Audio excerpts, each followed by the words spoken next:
What about Andy, Michigan?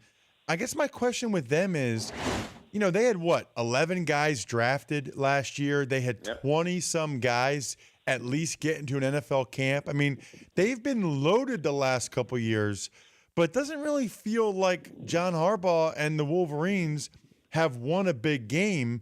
I mean, at what point am I going to see, a guy that's the highest paid coach and everybody talks about how great he is? I guess I just haven't seen it yet at Michigan, at least. He took them when they were 5-7 and won 10 games the next year. That's not very easy to do. They were 1 inch away from beating Ohio State last year and winning the Big Ten East. So I'd say Jim Harbaugh is doing okay. Interesting thing this year with all the lost starters, because you'd think with Ohio State and Penn State being this good that this will be kind of a rebuilding year for Michigan. And I do think either Ohio State or Penn State's going to win the Big Ten.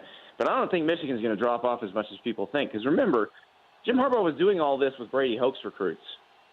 He's now playing primarily with his recruits.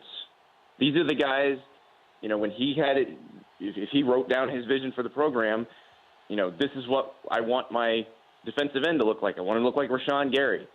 That's who he got.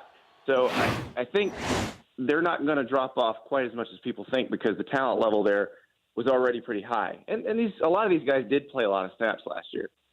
The Dan Patrick Show, weekday mornings on Audience.